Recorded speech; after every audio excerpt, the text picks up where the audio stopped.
আচ্ছা, খাবারের সাথে গল্পের ঠিক কি সম্পর্ক হতে পারে? বা ধরুন স্বাদের সাথে সুরের ব্যাপারটা বেশ অদ্ভুত, তাই না?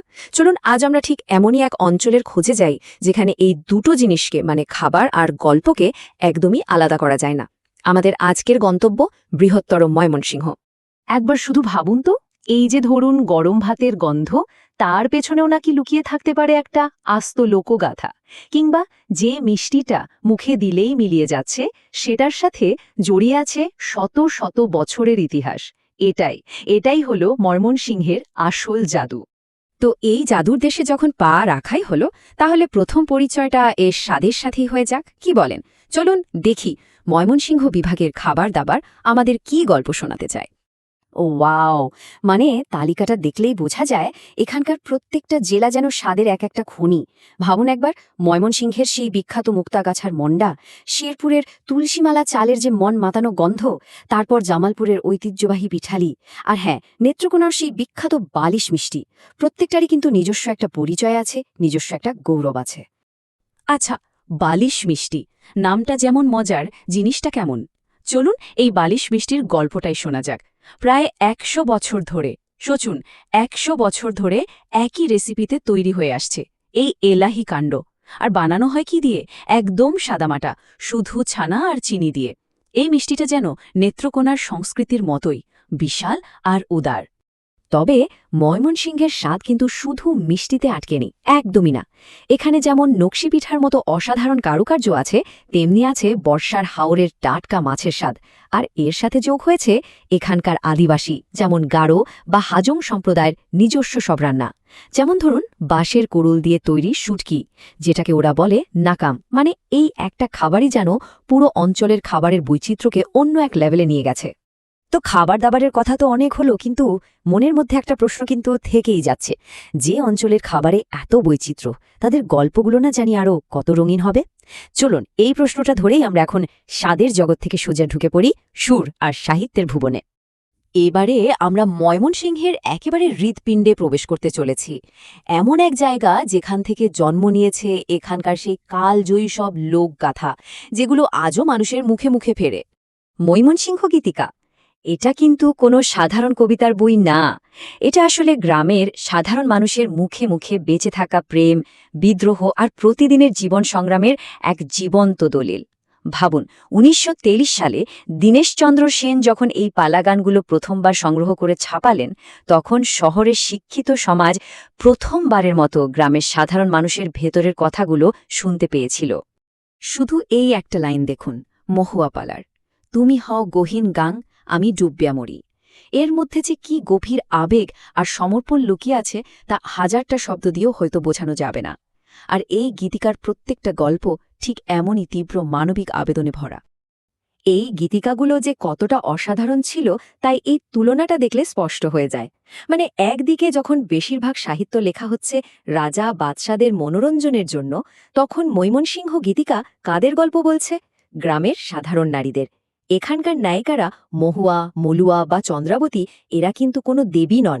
এরা একেবারে রক্ত মাংসের মানুষ, যারা নিজেদের ভালোবাসার জন্য লড়ে, সমাজের বিরুদ্ধে সোজাসুজি প্রশ্ন তোলে। আর এই ধারার সবচেয়ে শক্তিশালী উদাহরণ বোধহয় চন্দ্রাবতীর রামায়ণ। ভাবুন, যেখানে মূল রামায়ণের রামই প্রধান চরিত্র, সেখানে বাংলার প্রথম মহিলা কবি চন্দ্রাবতী পুরো গল্পটা বলছেন সীতার দৃষ্টিকোণ থেকে।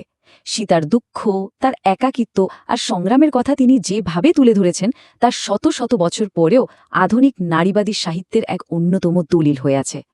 এতক্ষণ যে গল্পগুলোর কথা শুনলাম, সেগুলোর জন্ম কোথায়? মানে এই গল্পগুলোর উৎস কোথায়? চলুন এবার সরাসরি সেই জায়গাটায় যাওয়া যাক। আমাদের গন্তব্য নেত্রকোনা, এই গীতিকা আর তার নায়িকাদের লীলাভূমি। নেত্রকোনার প্রকৃতি, এটা নিজেই যেন একটা মহাকাব্য। একদিকে বিরিশিরির চীনামাটির পাহাড়ের সেই অদ্ভুত সব রং, তো অন্যদিকে সোমেশ্বরী নদীর টলটলে স্বচ্ছ জল। আবার বর্ষা এলেই চারদিকে দিগন্ত বিস্তৃত হাওরের জলরাশি। এই যে অসাধারণ প্রকৃতি, আর তার সাথে গারো, হাজংদের মতো বিভিন্ন জনগোষ্ঠীর সহাবস্থান, এই দুটো মিলেই এখানকার সংস্কৃতিকে এতটা সমৃদ্ধ করেছে। এজন্যই নেত্রকোনা মানে শুধু সুন্দর প্রকৃতি নয়।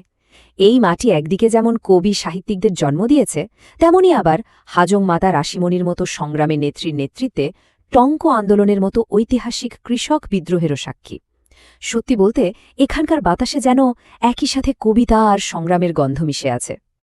তো এই অঞ্চলের প্রকৃতি আর লোকগাথার কথা তো হলো, এবার একটু নজর ফেরানো যাক এখানকার আদি মানুষদের দিকে, বিশেষ করে আদিবাসী সম্প্রদায়গুলোর দিকে, আর সময়ের সাথে সাথে তাদের জীবনে যে পরিবর্তনগুলো এসেছে সেদিকে।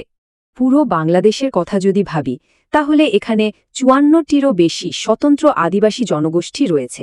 চিন্তা করা যায়? শুধু এই সংখ্যাটাই কিন্তু বলে দেয় আমাদের সাংস্কৃতিক বৈচিত্র্য আসলে কতটা গভীর। কিন্তু এত বিশাল সাংস্কৃতিক অবদান থাকার সত্ত্বেও তারা আমাদের মোট জনসংখ্যার মাত্র ১% মতো। এই ছোট্ট সংখ্যাটা আসলে তাদের টিকে থাকার সংগ্রাম আর প্রতিদিনের যে চ্যালেঞ্জ সেটাকে বুঝতে আমাদের সাহায্য করে।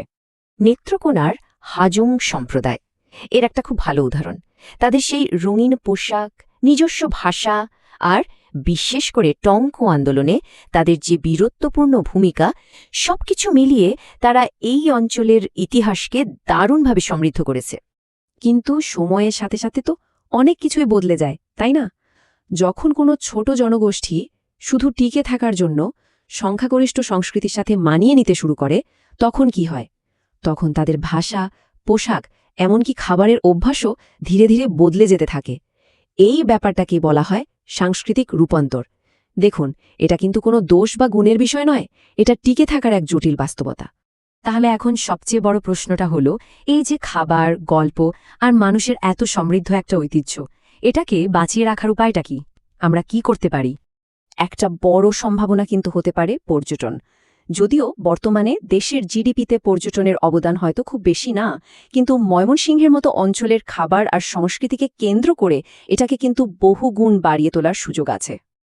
অবশ্যই এর জন্য দরকার একটা সঠিক পরিকল্পনা। যেমন এখানকার আরও অনেক খাবারের জিআই স্বীকৃতি আদায় করা যেতে পারে। পর্যটকদের জন্য ফুড ট্রেল বা স্থানীয়দের বাড়িতে থাকার মতো হোমস্টের ব্যবস্থা করা যেতে পারে। তবে সবচেয়ে জরুরি বিষয়টা হলো এই পুরো প্রক্রিয়ায় স্থানীয় মানুষদের যুক্ত করা, যাতে পর্যটনের আসল সুবিধাটা তারাই পায় এবং নিজেদের ঐতিহ্যকে বাঁচিয়ে রাখতে আরও বেশি উৎসাহিত হয়। কিন্তু সবকিছু শেষে একটা খুব বড় প্রশ্ন কিন্তু থেকেই যায়।